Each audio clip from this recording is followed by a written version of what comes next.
Hey everyone, welcome back to the Nello Reads channel. Today we'll be browsing through some malicious compliance stories. Our first story of the day comes from Jorgfully. Manager wanted my makeup to be fashion model worthy. I worked the spa front desk at a northern Michigan resort and spa while I was in high school back in the early 2000s. All of the other front desk staff were very attractive women in their 20s to 30s, but we got along quite well despite the age difference because I was willing to take care of undesirable tasks while they gossiped at the desk. I was a fairly attractive teenager that was sometimes plagued with hormonal acne. The wonderful estheticians that I worked with provided many treatments to try and clear it up, but teenage hormones can overpower almost everything sometimes. One time there was a particularly bad breakout where they recommended that I kept my face clean and didn't mess with it. We had a new manager that saw me the next morning and demanded that I cover my face in makeup to align with the polished, high-quality clientele that we catered to. My hair, nails, and attire were all very professional, and I tried to explain that one of the estheticians recommended that I didn't put anything extra on my face to further exasperate the breakout. The manager refused to listen and insisted that I looked as good as one of the models in the magazines available for guests while they were waiting. Cue the malicious compliance. I went over to the makeup application area and placed some neon pink eyeshadow in a rectangle from ear to ear across my eyes and nose, matching a model from the most recent Vogue publication from our waiting area. I walked up to the manager and said, "I now match the fashion magazines as you have requested." Two of the other front desk girls started gushing about how stylish I was. They were being supportive because they knew about my acne struggles, and they also were not a big fan of the new manager. The manager was clearly annoyed but couldn't do anything because I did exactly what she said to do. She mumbled fine and went back into the office area, slamming the door. I think that was the last and only time anyone has ever called me fashionable.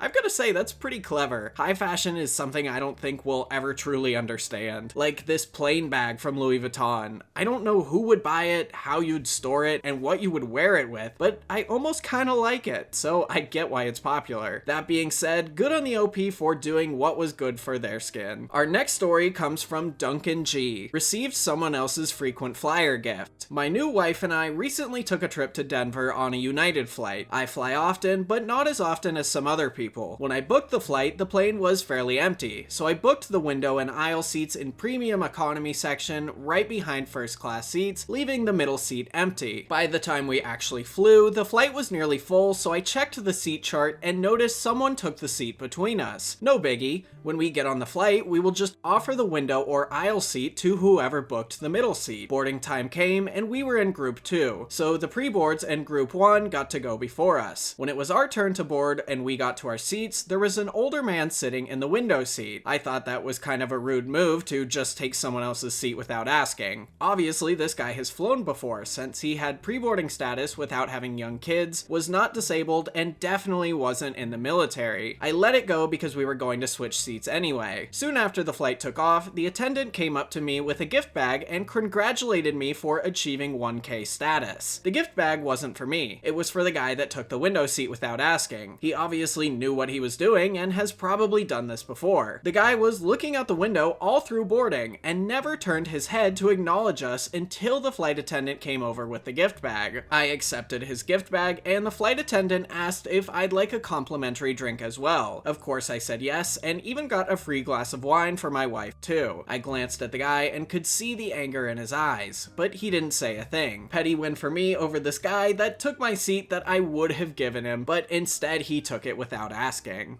Now, assuming the OP is right, and this guy has taken other people's seats in the past, he 100% had this coming. I know middle seats are usually cheaper because nobody wants to be stuck between two strangers for 5 hours in a row. But here's to hoping next time, the old guy just pays for a better seat so he doesn't have to take someone else's. The third story comes from Cyber 2001. You want me to waste company money schmoozing the wrong guys? Okay, a number of years ago, I worked for a recruiting company that serviced a major automotive plant in the US. This was the first of its kind built in the US and had just recently opened. Now, typically for my company, a business manager, owner, or administrator would give us hiring orders for new employees. Usually it's someone in charge who decides to hire new people. With this company, the administration handed the hiring decision to the new hire trainers. Then those trainers would give us the order. Now, although they make the decision on who gets hired, they don't get to choose when to hire new people. This will be important later. Anyway, I love these trainers, and for the purpose of the story, I'll call them Bill and Ted. They were deeply religious, family-oriented guys. Both of them adopted children from rough homes. Well, I knew them. Both were extremely kind and welcoming to my new hires I was sending in, which can be rare in an automotive plant. They'd go on missions with their church to help struggling areas. Well, I am not religious at all myself. I loved how passionate these guys were and how it reflected in working alongside them. The plant lowered production and our orders for new hires slowed. My managers started getting on me.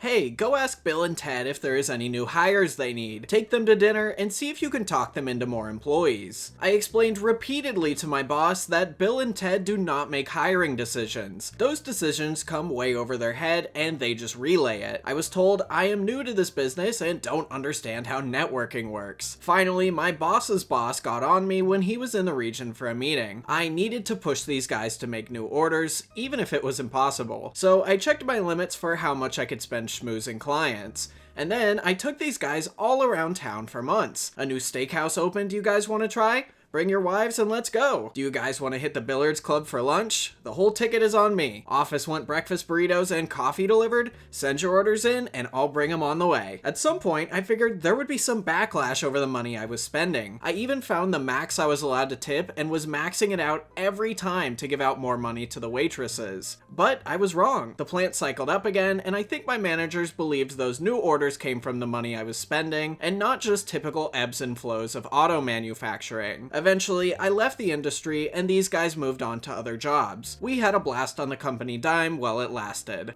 You'd think that the OP's bosses would have listened to him, as it was a chance to save some real money, but hey, they wouldn't listen, and OP did exactly what they asked, and had a great time doing so. So, more power to him. The next story comes from Diligent Cockroach 700. New director tries to throw their weight about. This happened a few years ago before I retired. I was IT tech support for a medium-sized company with about 500 employees, and the full management structure with departments and a board of directors. We had a new director start in the PR department. Let's call her Karen. It's company policy for directors to be issued with a laptop computer. We used quite a lot of bespoke software in our company, so we had done a lot of research into the best laptops to get. Not the cheapest by any means. So we had pre-purchased one and set it up for her with all the necessary stuff loaded on, so she was all set to go. I was unfortunately the guy who took it up to her office on her first day. I took it into her office, all smiles, and good morning, welcome to company name, here's your laptop. She took one look at it and said, I don't want that pile of crap, I only use other brand of laptop. I was somewhat taken aback, but not being a very confrontational person, I just said, okay, turned tail, and made a hasty exit. By the time I got back to the IT office, she'd already been on the phone to the IT director, who had been on the phone to my boss. My boss basically said, just get her what she wants.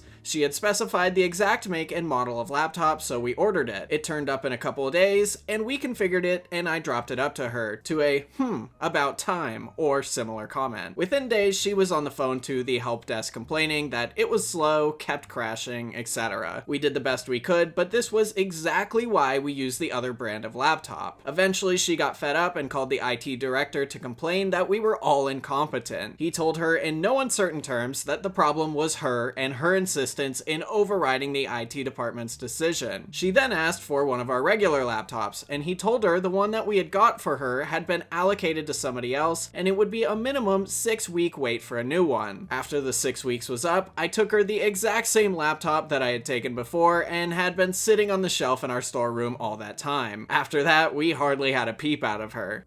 As someone who's pretty into tech, I can understand being a brand snob at times, but at work? No way. Assuming the IT team knows what they're doing, they have everything set up a certain way, and they can't help you if you're using something they're not familiar with. Luckily, this lady learned that lesson pretty quick. Our next story comes from Impressive Glove 639, The True Cost of Silence. So years ago, I was a peasant working for the King of Burgers, Burger King. I was the guy everyone went to whenever there was a problem. Even the managers would come to me me if they didn't know how to fix something. This led me to chime in on things when I thought it was appropriate, fixing problems before they even became problems. Now, even though they would come to me as soon as there was a problem, more than half the time if I brought up a problem, I was told to shut up or mind my own business. This went on for a while before I came up with my own malicious compliance. I simply stopped talking at all. If I really needed to say something, like if they came and asked for my help, I would write it down. This pissed off my manager to no end. For a week, she kept asking me to start talking again, and I would simply write down, "You all told me to shut up," and would leave it at that. The day finally came to break the vow of silence when one of our delivery drivers crashed a handcart into a wall, smashing a good part of the wall. I tried to act it out to my manager, but she wasn't having it.